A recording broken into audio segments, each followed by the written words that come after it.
Welcome back, Butchers of Wall Street.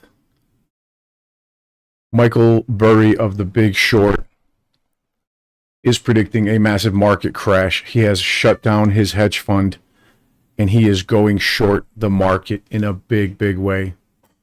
Check this out. Most people have no idea that investing in the stock market, dark pools are their worst enemy. You're getting your trades processed in dark pools every single day. You're getting manipulated for it. You're getting worse prices, and you don't even know it. I would, illegally make short sell stocks every day. Every day. As long as I was collecting commissions.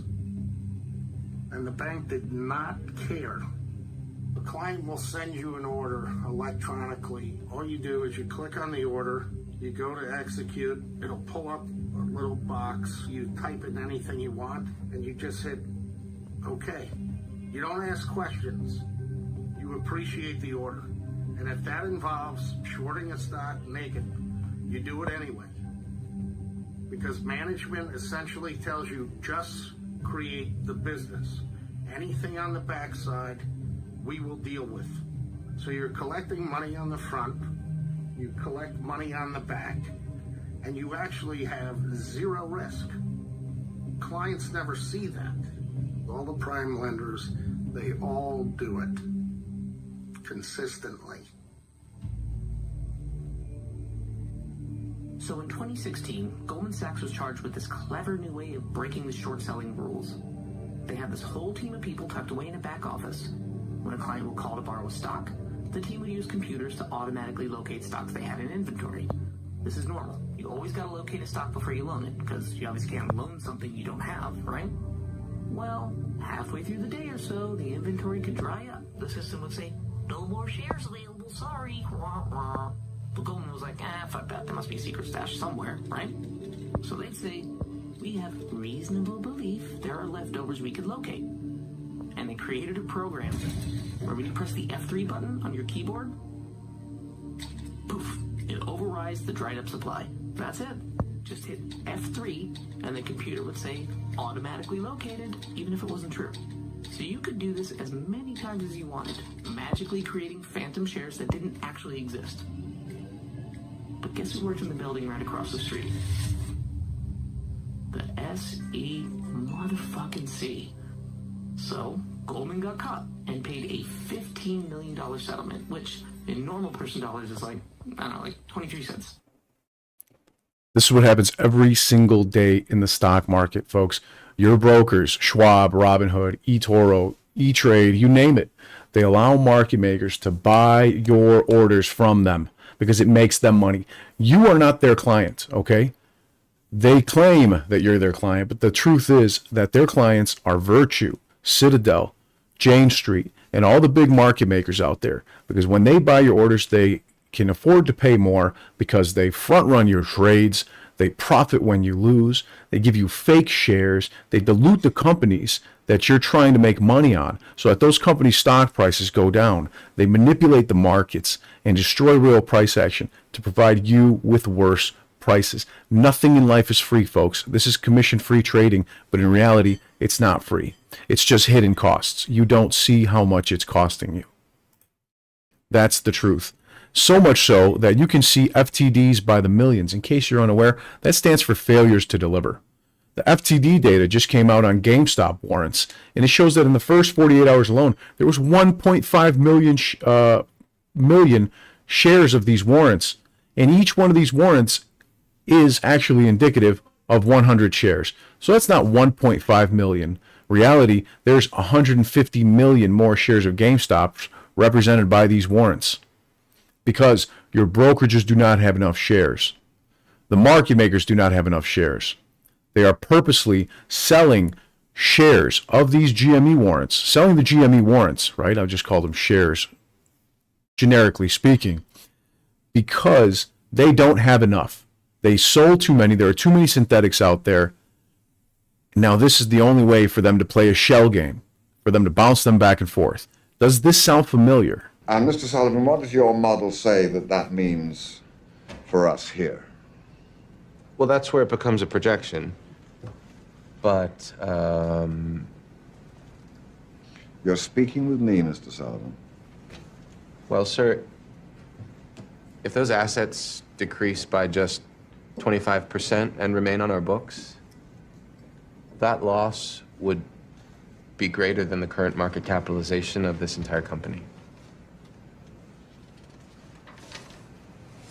So, what you're telling me is that the music is about to stop, and we're going to be left holding the biggest bag of odorous excrement ever assembled in the history of capitalism. Sir, I'm not sure that I would put it that way, but let me clarify, using your analogy, what this model shows is the music, so to speak, just slowing. If the music were to stop, as you put it, then this model wouldn't be even close to that scenario. It would be considerably worse. Let me tell you something, Mr. Sullivan.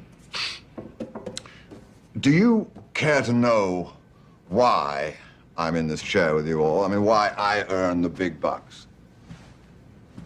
Yes. I'm here for one reason and one reason alone. I'm here to guess what the music might do a week, a month, a year from now. That's it. Nothing more. And standing here tonight, I'm afraid that I don't hear a thing. Bingo. Guarantee you, a lot of firms have really cold feet due to all the situation that they've had. It's not just GameStop. I'm talking about hundreds and hundreds of stocks. You've seen the short squeezes. You've seen the crashes. You've seen everything that's been going on over the years. And if you haven't, it's likely that you haven't been paying attention. For example, look at the Fed's reverse repo right now. This is astronomical right here. What you're looking at is $1.5 billion in reverse repo being traded by federal financial institutions on the Fed reverse repo window. This was up to $2.55 trillion just a few years ago. That means liquidity is drying up so fast that the Federal Reserve has no choice but to stop QT, quantitative tapering, and begin QE, quantitative easing, once again. This was at $2.5 trillion in 2022. Huge highs. Way too much money was printed by the Fed, by the Biden administration, and what it created was excess amounts of money, a huge bubble in the stock market, a huge bubble in the housing market. And now that the Fed has gone in with their vacuum cleaner, the RRP, and sucked it out of the system, there's not $2.5 trillion left. There's a measly $1.5 billion left in the Fed reverse repo. We're going to see massive volatility. That's probably why you've seen things like Bitcoin go, oh, that's not even on the screen right there, but that's why you've seen Bitcoin basically drop down to 95,000 now. It is absolutely collapsed from the highs that we were seeing not long ago. And there's a very good chance that it drops even further. We have seen Bitcoin now on 5 occasions have a drop of over 75%. That could be a potential buying opportunity for a lot of crypto enthusiasts, but it could also mean a lot of liquidations, a huge number of liquidations. Thankfully, like them or hate them, this channel is about macroeconomics and geopolitics and their effects on financial markets. But luckily, Trump has vowed to fix stock market manipulation. In the old days, when you announced good news, the stock market went up. You announced good news, the stock market would go up. Now when you announce good news, the stock market goes down because people say, oh, that's terrible. You're doing well, that's terrible. Interest rates will go up. So they think because of that, interest rates will go up because that. It's inverse to what it should be. We're going to go back to the way it used to be. When we announce good news, the stock markets are going to go up. In the old days, when you announced good news, the stock market went up. So what Trump is saying here is that even he knows that the markets are backwards. Now when you announce good news, the stock market goes down. he is very well aware of the amount of manipulation that is happening in financial markets. This is obviously very good news for retail investors all around the world. And one of the things that is really important, I'm probably not going to read this whole thing right now, but the fragmentation in the stock market is a big problem. There is synthetic liquidity, which means fake shares, that allows trillions of shares to be created by adding more decimal points, 6 decimal slicing of shares. We're talking a huge amount of recycling of the same shares through dark pools internationally without any physical share delivery.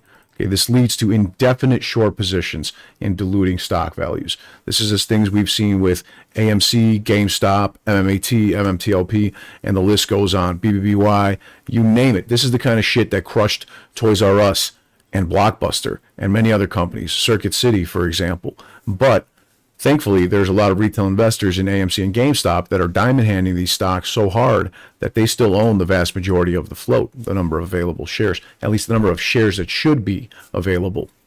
So again, Lit Exchange, what is it? It's a fintech platform, brokerage app, startup that is founded to empower you as a retail investor, creating a transparent trading environment, closing the gap with institutions and smart money to address the manipulation and stop the creation of synthetic shares and naked shorting and dark pool abuses. Because if your orders are routed automatically to lit markets like Lit Exchange will, that will prevent them from creating those synthetic shares because they'd never be able to get their hands on them. It prevents them from front running your trade. It prevents them from giving you poor bid-ask spreads, meaning you pay less in fees, meaning you make more money, you save more money, and the company that you're actually trying to buy or sell, price actually moves in the way that you hope that it would. This is done by eliminating payment for order flow, folks. Simply not accepting payment for order flow from these criminal manipulators. It's as simple as that. By not accepting their payment for order flow and routing orders directly to the lit markets, we're talking NASDAQ, NYSE, IEX, etc., Investors Exchange, nationally registered exchanges, not alternative trading system dark pools. That reduces the synthetic ability, the ability to create synthetic shares and positional netting without real shares.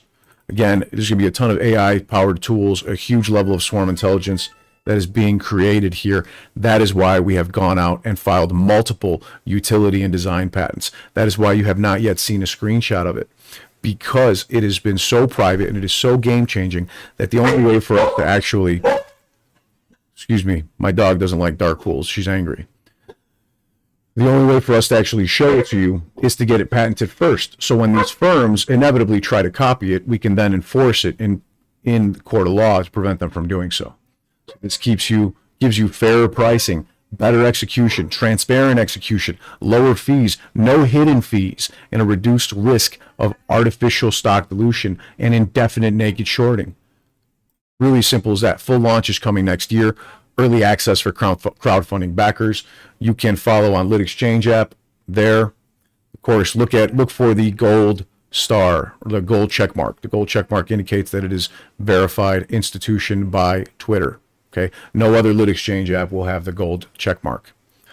You can also invest in the raise now here, FYI, on a fully registered by FINRA funding portal called Silicon Prairie. So far, Lit Exchange has raised over $1.139 million, and we are going to end the raise very soon, or when we reach our maximum goal. Once we reach the maximum goal, nobody will be able to invest any further. So keep that in mind, folks. That is, opportunity is ending soon. Michael Burry is shutting down Scion Capital. This is why I think it matters. He put out a liquidation letter. I'll show that to you in a moment. He put a depreciation threat on hyperscalers. Okay, we're talking AI, the chips used for AI data centers. And now he's posting screenshots of himself, not himself, but the character who plays him in the Big Short movie. Me then, me now meme. Well, I'll show you that here as well. They point to the same story. He thinks we're sitting in an earnings inflated AI driven bubble. And we've been talking about this for 4 years. So you know that it's true. The kind of bubble that a value investor cannot coexist with without eventually getting steamrolled. And he says in his letter, quote, "My estimation of value in securities is not now and has not been for some time in sync with the markets. So that's not him saying, I'm tired of managing money. That's someone saying that the numbers and the prices make no sense. And when a guy like Burry reaches that point, the rational move isn't to just ride it out and have hope. It's to step away from the structure that forces you to play in the market if you think it's detached from reality. Then he's got another post, his depreciation post that I've been showing you guys that I tweeted multiple times. He's arguing that the biggest winners of the AI boom, the giants, are cooking their books. Meta, Google, Oracle, Microsoft, Amazon, the Mag 7. They've been quietly boosting their earnings by cooking the books, stretching the assumed lifespan of their servers and GPU rigs that really only last 2 to 3 years, and extending the, quote, useful life to 5, 6, 7 years to drop the depreciation. They're basically lying on their EBITDA. Drop the depreciation, the earnings per share magically jumps 20 to 30%. The market is paying huge multiples on earnings that are structurally overstated. So Michael Burry is saying that when you layer this with his worked out then, it will work out now meme in The Big Short, when he was stressing out laying on the floor, he's essentially positioning himself as the same guy who stared at the subprime housing bubble prospectuses in 2005. And back then, we were looking at AAA dog shit wrapped in cat shit, paper derivatives, synthetics of synthetics, synthetic squared CDOs, built on garbage collateral. Today, he sees these trillion-dollar market caps from these companies that are built on a capex of AI and accounting assumptions that snap back, meaning they crash in 2026 and 2028 through 2028. That's why he's got all these puts on NVIDIA, all these puts on Oracle and these other companies. Palantir. So along with the unaffordable and overpriced housing market, combined with a stagnating economy and these overvalued AI stocks, the Mag 7 makes up over almost 30% of the entire S&P 500. That's going to be a huge market correction. So why did he shut down Scion Capital? He expects a major repricing in the very stocks that are dominating the indices, the Mag 7 that I just mentioned, and he doesn't want to spend his last time in the craziest phase of this bubble managing other people's money who are not going to be able to hold or not going to be able to hold on for dear life, understanding what's coming next. So I just said that. So when he's right about the depreciation, because he is right about the understated depreciation, the earnings growth for these hyperscalers, for these AI companies, is going to slow down or go negative just as this narrative continues to cool down. The multiples will compress and the passive flows will reverse. And because the Mag 7 are almost the entire market, everything else in the market is going to get dragged along into the shitter. So from Michael Burry's standpoint, this is not a garden variety correction. It's an equity version of the housing market crash. Years of false comfort, then a sudden crash when the math can no longer hide the truth. Closing Scion Capital solves multiple problems all at once. He doesn't have to chase the benchmark on the firm and try to make sure that people get 7%, 12%, 15%. Cheers, my friend. I appreciate that very much. Thanks for giving out those memberships. Typo negative. You are too kind, my friend. That is really awesome of you. Thank you for that. So he doesn't have to worry about the redemption pressure from those people that are scared to hodl. He can short or sit in cash on his own terms for as long as he wants, waiting for this correction to happen, waiting for this crash to happen, for the massive amount of puts to actually pay out on companies like Palantir at NVIDIA. And he's sending a huge message here that if the valuations have drifted this far from their actual earnings power, the most responsible thing he can do is give the money back. So I don't think that Michael Burry is walking away from the markets at all. He is stepping aside because he thinks that the show has entered a familiar late cycle stage that is built on flattering models and aggressive accounting that end in a long, grinding reset from the very top of the index all the way down to the bottom.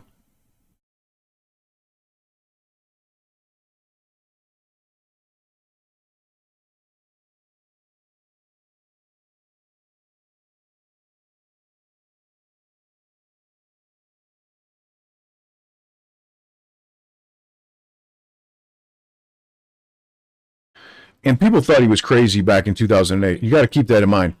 So many people thought he was crazy, that he had no idea what he was doing, that he was going to lose billions and billions of dollars. And look at what happened. Just the 1.3 billion. And how big's your short position, Bucker? Remember, Michael Burry did not let them withdraw their money. And instead of leaving with 17%, the people in his firm that he had money managing for made a ton of money because they held on for dear life. Not because they were smart enough to do so, but because Michael Burry did not let them withdraw from his fund.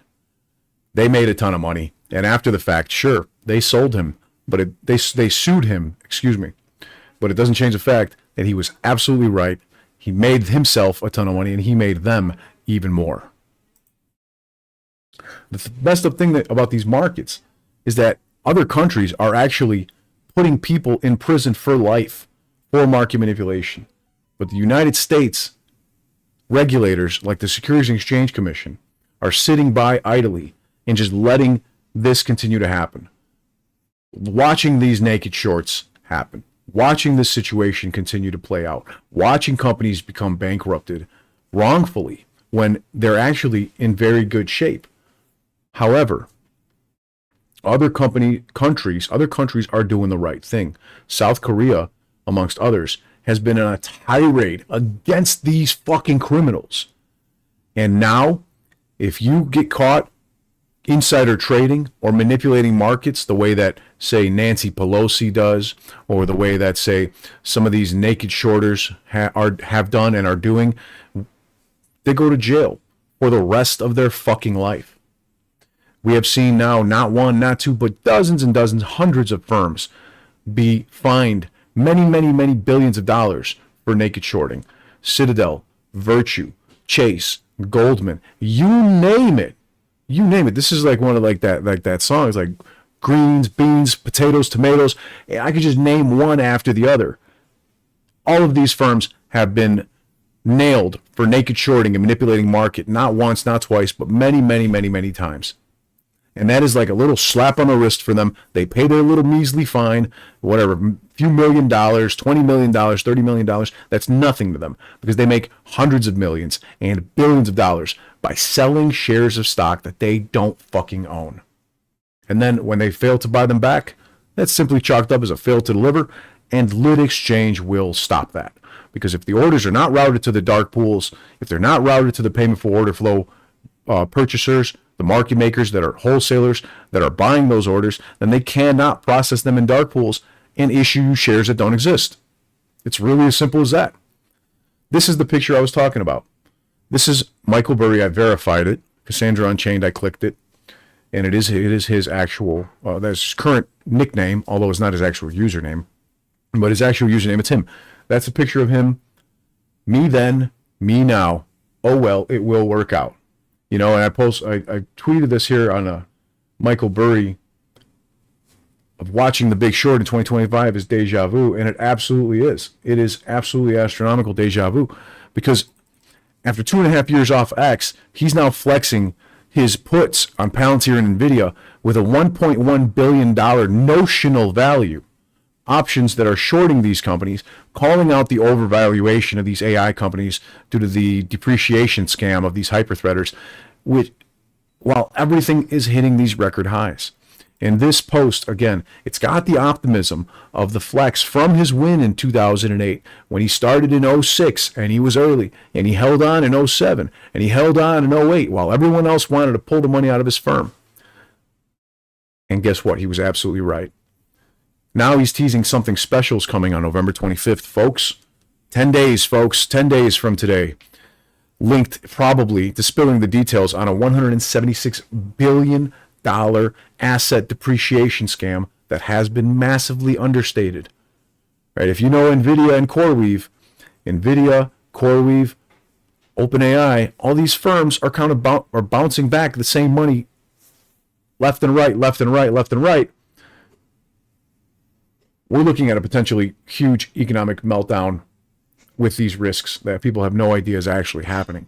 They have no idea. They think that the markets are ripping. The markets are near all-time highs. This is just a minor correction, right? It might be for now. But eventually, what Michael Burry is saying is inevitable. It is absolutely inevitable. The valuations are extremely, extremely inflated to what is literally the largest bubble we've ever seen in the history of our entire world. No financial system, no government, no empire has ever seen a bubble larger than the one we are seeing right now in the United States stock market and the United States housing market. Stocks are the most overvalued they've ever been, and housing is the most overvalued it's ever been. We're looking at a potential 2008 on huge steroids here. This is more than just a facade. This is a downright travesty. What is going to happen? Maybe not today, maybe not tomorrow. Maybe we'll hit more all-time highs first. But what is coming is likely to wreck a lot of people, particularly those that are close to retirement in the next 5 to 10 years. Because again, remember, in the dot-com bubble, we saw the Dow lose 80% of its entire value. And it would really suck for a lot of people that are going to retire in the next 5 to 10 years to lose 80% of their pension or 401k or worse. Here is his post at Michael J. Burry, right? He is exposing the entire tech sector. And as I stated, they're cooking the books. They're extending the lifespans on these AI servers. They're doubling them, tripling them. Oracle could overstate their profits by 27% because of this. Meta by 21%. Burry is saying that understating depreciation, one of the more common frauds of the modern era. Extending useful life of assets artificially boosts earnings. Massively ramping capex through purchase of NVIDIA chips and servers on a 2 to 3 year product cycle should not result in the extension of useful lives of compute equipment. Yet this is exactly what all the hyperscalers have done. By my estimates, they will understate depreciation by $176 billion over the next 2 years. And by 2028, Oracle will overstate their earnings, Meta, etc., by many, many percentages.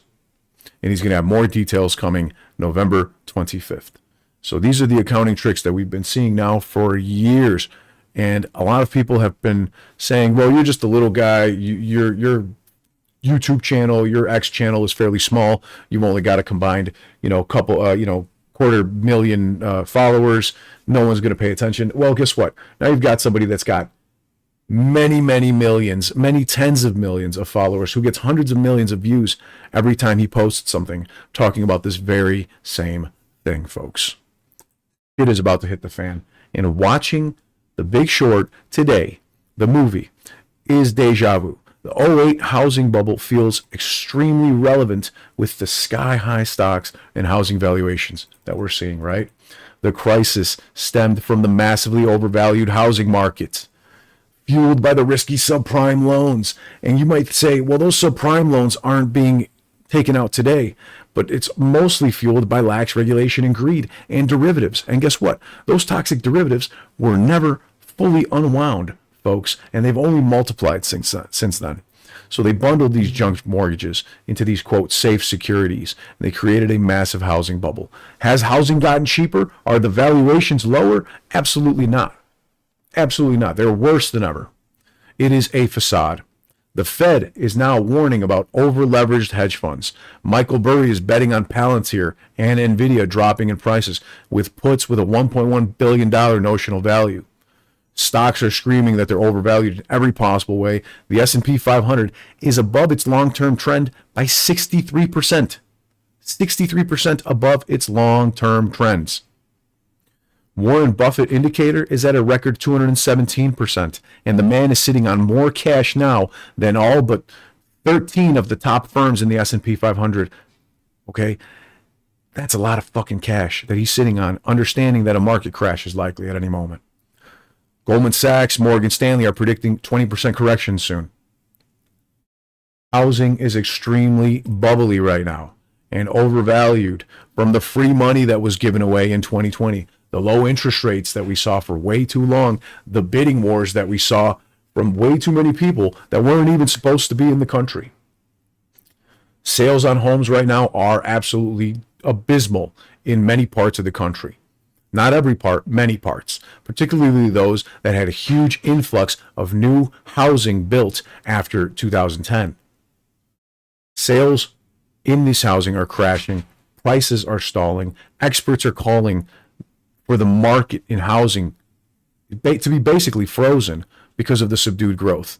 It is not as leveraged as 2008, but the affordability has absolutely tanked. And the rates are higher than they've been in the United States since the 90s. We're looking at these speculative bubbles between AI and tech and housing. And then the experts are warning of these crashes with a lot of these same similarities, right? The Federal Reserve is stopping QT, and they're beginning to QE, easing because of the softening economy and poor jobs numbers. The 2024 jobs numbers were revised now to find out that the Biden administration was lying and overstated jobs by 1 million. They actually created 1 million fewer jobs than the Biden administration claimed. And then the new jobs for 2025 are absolutely pathetic. Pathetic, particularly because the Trump administration is not creating a shit ton of new government jobs like the Biden administration did to prop up those numbers artificially and hand out money and grow the GDP of the country by creating new government jobs that were unnecessary. Money coming out of taxpayers' pockets that created more inflation. The market for repo is not reverse repo, but the actual repo market borrowing is showing a huge influx because of desperate banks. And the volatility is rising quickly. Take a look at markets right now. Take a look at stocks and crypto and tell me the volatility is not rising. 2025 is a mess that is more driven by toxic derivatives in the stock market and lax regulation and greed. Simply a different flavor of 2008. But still the impunity for these banks and big players remains because it's very familiar. They didn't learn anything. They weren't punished. They don't care that it's going to crash again. They don't care that people are going to be hurt. All they care about is raking in the assets fees, raking in the administrative fees, and making as much money now as they possibly can. Nothing changed after 2008, but it's time for change. Lit exchange. You were terrific. Thank you. Your big mouth was a revelation. I appreciate that. You're worried you and your swaps are getting played? Well, this is an opportunity for you to meet who you're betting against. Try not to get too righteous and listen a little. Okay, fine. Who is this guy? And a real solid gold asshole. I'm a CDO manager. A CDO manager. Yeah, at Harding Advisors. I didn't realize that there was anything to manage with CDOs. No. We select the securities that go into the CDO portfolio and monitor the assets. I do most of Merrill Lynch CDOs. Do you represent the investors or Merrill Lynch? The investors. You do. Yeah. But Merrill Lynch isn't going to send you any customers unless you put Merrill Lynch's bonds in your CDO. Good question. Let's just say Merrill and I we have a good relationship. You have a good relationship with Merrill Lynch. We've been doing business together for a long And so time. the CDOs that you create are of the highest quality and the highest value. Absolutely. Absolutely. Yep. Are you at all concerned about the rising default rates? I assume no risk for these products myself, Mark. Okay.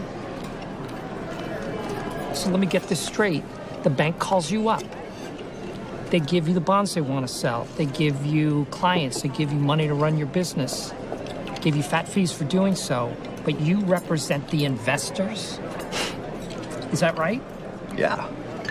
But we're not in the Merrill Lynch building. That's the exact same thing as payment for order flow, folks. You are the product. The market makers, the wholesalers, they're the ones that are paying the brokerages for your orders. And the brokerages sell them your orders so they can be front run, so they can be manipulated, so they can create synthetic shares and naked short indefinitely to harm you and maximize their own profits. They don't give you commission-free trades. They charge you way more in hidden fees than you would ever pay with a couple pennies in commission. Okay. Where are We're in you? New Jersey. You're 20 minutes away. Oh, 5 Visa helicopter. Okay. It's funny, huh? That's hilarious. Oh boy. Your boss is about to explode. No, he's too curious to explode. Hold on. Say that again. CDO A has parts of CDO B, and CDO B has parts of CDO A, but then they both get put inside CDO C. Yeah, that one's called CDO squared. CDO of a CDO. All right? And then there's CDOs made up of the opposite side of the bet you made with your swaps. We call them Synthetic CDOs. What did you synthetic CDOs? Synthetic CDOs. That is fucking crazy. It's not. It's awesome. His face is starting to boil. He looks like the bad guy from Doom. All right, let's say you have a pool of 50 million in subprime loans. How much money could be out there betting on it in your synthetic CEOs and swaps right now, tonight? So 50 million, $1 billion. What? If the mortgage bonds that Michael Burry discovered were the match, How much bigger is the market for insuring mortgage bonds than actual mortgages? This is not happening anymore. You could not be more wrong. It is more of the same. These derivatives have not stopped just because the '08 crash happened. These banks didn't learn anything. They continue to make money off these same kinds of toxic derivatives. These same swaps are what caused the mess with Gamestop and AMC and the silver ETF SLV and COS and Sundial and Tilray and 50 other stocks that were all made position close only because they were skyrocketing so hard in January of 2021 that they were going to crash the entire financial system. All the stock brokerage firms, all of their clearinghouses, all of their prime brokers that lent them money, all the banks, and then all of the DTC and the NSCC were at risk of complete and utter collapse. So they were forced to pull the buy button on all of those securities. And that has not stopped. We have seen these stocks now squeeze 2, 3, 10 times, 12 times since 2021 and be manipulated more. None of those positions have been closed out. It collapsed Archegos. It collapsed their bank, Credit Suisse. It's collapsed dozens and dozens of other hedge funds. And even still to this very day, they want you to believe that GameStop is done, that AMC is done, that all of these firms and these meme stocks are garbage. But the reality is they're not. Retail investors are holding these firms. GameStop, for example, has like $8 billion in cash on hand and zero debt. AMC, for example, is profitable, has been profitable for the last 3 quarters of this year and has paid off over $2.1 billion of debt since 2022. So that should give you an indication that these firms claiming that these companies are dead, that they're garbage, are actually still really worried that retail investors haven't sold their shares. So that being said, folks, that's only a small, tiny slice. You take into consideration everything going on with the overvaluations with AI and the Mag 7 and that crash. When those crash, you're looking at a possible short squeeze on you're looking at a possible short squeeze on overly shorted equities. When the Mag 7 stocks have an actual correction, a small one even, 10%, 15%, 20%, there's a possibility that precious metals, that meme stocks, anything that's been heavily shorted over the last 5, 10, 50 years goes straight to the fucking moon. Period. In case you're unaware, precious metals like silver, gold, and platinum, 97% of all of those derivatives are traded by banks in dark pools so that they can manipulate the price. And only 1% of people in the world actually own any silver and gold. Where's my shit? Where's my coins? Oh, they're up there. I can't reach them. But you get my point. Only 1% of people in the world actually own any precious metals. So the banks can manipulate and control those prices in a big way. And even still, silver is at all-time highs right now. It was at $54 an ounce yesterday. And in 2022, we were telling you here on this very channel, hey, silver's $17 an ounce. You should think about talking to your financial advisor and maybe go buy some if he thinks it's a good idea. Now it's at $54 an ounce. Gold was at like $1,900, $1,800 an ounce. Today, well, how many thousands are we looking at? 3,400, 3,500, 4,000. Come on, folks. Look at what happened with nickel short squeeze. That's right, SM Hagen. Remember the nickel short squeeze. A lot of you may or may not know this, but just last year, there was a short squeeze on nickel that got so out of control that trades literally had to be reversed. It was insanity. $59 million And it's In the not previous over. hearing, I asked Not even close. Here you have the CEO the CEO and co-founder of Better Markets, Dennis Kelleher, in front of the United States House Financial Services Committee, explaining how naked shorting is rampant in these companies like AMC and GameStop, even still. In the previous hearing, I asked Mr. Plotkin of Melvin Capital whether his firm was ever naked short selling on GameStop stock, and he said, no, the systems won't even allow that. That would be impossible for us to do. Yet, according to a report from Bloomberg Government, which analyzed the SEC data, $359 million of GameStop shares failed to deliver or be covered, suggesting many of the shares had been borrowed more than once. I think Mr. Plotkin's testimony was truthful, but can you explain what's happening when so many shares fail to deliver? Sure. Thank you for your question. The current regulation only requires broker-dealers to have a reasonable, or institutional investors have a reasonable ground to believe the security can be borrowed, so that it can be delivered on the delivery date.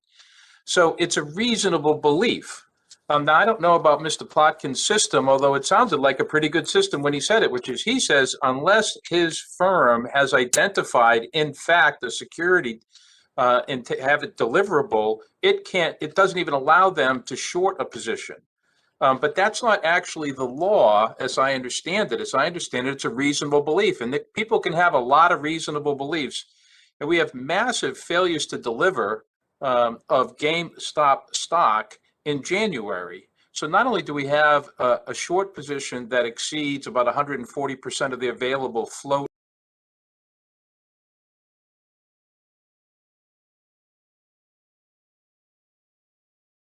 Sorry, I was muted. I want to remind you guys, the FTD data just came out on GameStop warrants, and it shows that 1.5 million failures to deliver occurred in the first 48 hours of issuance alone of the GameStop warrants, meaning that even today, November 14th, 2025, there are still massive failures to deliver because they oversold and overshorted GameStop and AMC and all these other companies. At the time, but then subsequently we have a massive failure to deliver those securities at the time of delivery.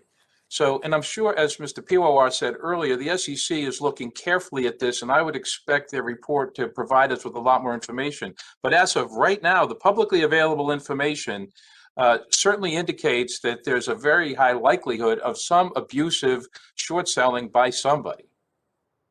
All right, so let me ask you this. So, I mean, Mr. Luchtenmeyer talked about sales 140% of existing shares. I mean, how does that happen? Well, in the securities lending business, it happens because somebody lends a security to somebody who lends it to somebody else to lends it to somebody else. It goes by the technical name of rehypothecation. And what it does is you have this cascade effect where you, in fact, have the same security lent out multiple times. And then arguably you have short sellers having a reasonable belief at a period in time that that's the security that they could reasonably deliver at the delivery date. The problem is that that security has now moved to somebody else who has a reasonable belief that that very same security is the one he can deliver or she can deliver. And so the way the system works now, it's almost a house of cards. And I agree with several of the witnesses who said one of the things that needs to be understood and disclosed at a much more granular level is not only the activities of the short sellers, but we need to have greater disclosure and granular knowledge of what's happening in the securities lending market. In the previous hearing, I asked... That is absolutely right. Everything you just stated is completely true. And folks, it really is as simple as this. If you actually routed your orders to lit markets, this wouldn't be a problem. But guess what? Most brokerages don't let you have that opportunity. They do not allow you to do that. So Lit Exchange is going to allow you to do it automatically. We're going to do it for you without you actually having to go out and route the orders yourself. Why? Because we don't need the money from payment for order flow. We don't need it. We are not money hungry, greedy pricks like the rest of them. We are for retail investors. By retail investors. Literally. I want to be clear, I do not respect the SEC. We made the decision in the morning to limit the buying of about 13 securities on our platform. So we're really in unprecedented times. In order to protect the firm, we had to limit buying. That markets are efficient because of active managers setting the prices of securities. Firms like Citadel, we're all running large teams of people that are engaged in fundamental research, trying to drive the value of companies towards where we think they should be valued. Sam Bankman-Fried and FTX, he's been charged by US courts and the SEC with money laundering, conspiracy to commit wire fraud, and securities fraud for the collapse of FTX. The former chairman of NASDAQ, Bernie Madoff, built the largest Ponzi scheme in history. Over 4 decades, he faked records of annual gains to investors who thought he was investing their funds, when in fact, he was just using new investor capital to pay off older investors. But the synthetic shorting and naked shorting, which is illegal, market maker can execute naked shorts insofar as they're facilitating a trade. The regulators are looking at that now as to whether or not there was this naked shorting by the market makers on behalf of the hedge funds in order to facilitate the shorts, and I think they're going to uncover that there were some issues there. But the penalty for naked shorting is really not significant enough to stop it. Citadel and Goldman and all of the players get fined constantly for doing this. Hedge funds and other Wall Street firms have teams of analysts working together to compile research and analyze shares of companies. Individual investors do not have those resources. I basically would like to ask the SEC why they didn't act on the morning of January 28th, because I was so scared, I can't tell you how scared I was. I was so scared, I can't tell you how scared I was. Well, Thomas, what were you scared about? What does failure look like? You said we came close to breaking. What were you scared of? I was scared of a domino bankruptcy. I tell you, the rules require the long brokers to go into the market and buy the shares at whatever price. So that drove the shares up to $480, and then suddenly it didn't go further, but it could have gone further. So buying and selling those 200 shares would make the market maker $1. But as millions of shares are traded, the profits from the spread add up. In 2020, these brokerages collected almost $2.6 billion in payments for stock and option orders. These brokers, including Interactive Brokers and Robinhood, that generate revenue from selling the order flow to market makers. Business has always been done like this on Wall Street for over 100 years. Our orders compete against each other to get the best prices.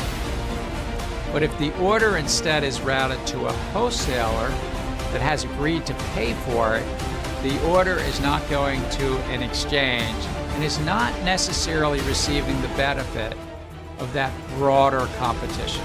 As you mentioned about commission or zero commission does not mean it's free. It does have some cost inside. Some brokers have payment for order flow. Disclosure alone, by enhancing the disclosure around payment for order flow, really will address it.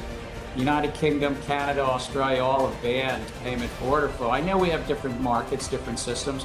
We even have letters that we've gotten over the years, dating back over the last 20 years, articulating why it's not good for our system. So I really ask staff to consider that, but also to consider it only in the context of the entire market structure. On January 28th, our daily deposit requirement was 10 times more than on January 25th. As a result, Robinhood Securities imposed temporary trading restrictions on certain securities. Robinhood Securities put the restrictions in place in an effort to meet increased regulatory deposit requirements. The decision to restrict trading really was internal to Robinhood. We did not have discussions about that. Like Gamestop, AMC, all these meme stocks have brought naked short selling really to the forefront of the market's interest. This is something that's going on for a very long time in the small cap market and is very much a problem. Has your husband ever made a stock purchase or sale based on information he received from you? No, absolutely not. Okay, thank you. Thank you. Those are fully collateralized tokens. That markets are efficient because of active managers setting the prices of securities. The order is not going to an exchange and is not necessarily receiving the benefit of that broader competition. That's reality, folks.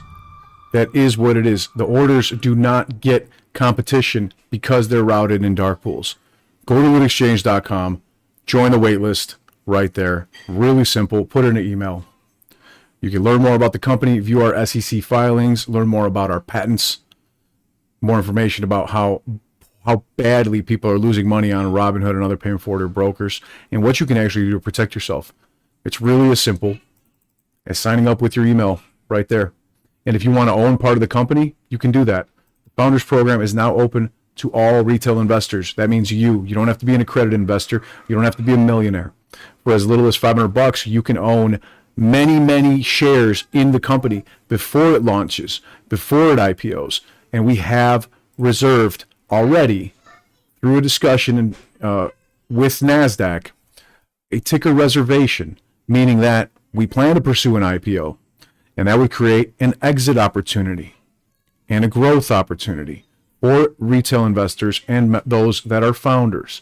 So remember that, again, because investors will receive early access and exclusive benefits that are unique to this round that will never be offered again. Okay, this is the first time any stock and crypto brokerage startup has ever given retail investors the opportunity to buy shares in the company. That means own equity in the company, become a partner before the company's launch and IPO.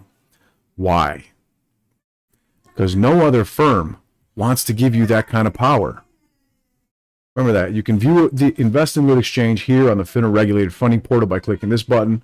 You can view the pitch deck here, view the business plan, and view our SEC filings, as well as everything else, and what other investors in the company are saying. Regular folks like you that are investing money in the company because they understand that this is the way to the future. This is the way to protect retail. This is the way to actually make markets better, instead of just sitting on your ass and crying and bitching and moaning about how things are not fair and how we're getting robbed and our stocks are getting naked shorting.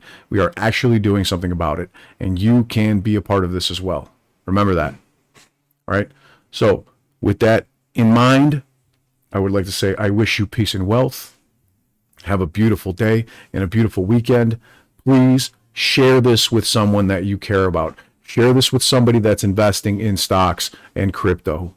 Share this with somebody who has a pension or a 401k, and let them know. Be like, hey, this might be something you should look into. It's important. Cheers, my friends. I wish you peace and wealth. Have a beautiful weekend.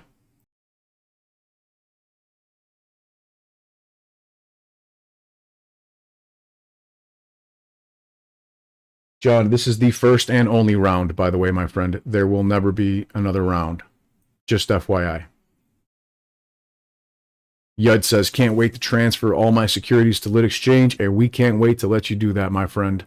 Very much looking forward to it, to allowing people to get their shares out of these manipulators so that they can't rehypothecate and borrow your lend out your shares to other people that are trying to borrow it to short 3, 4, 5, 6 times for every single share.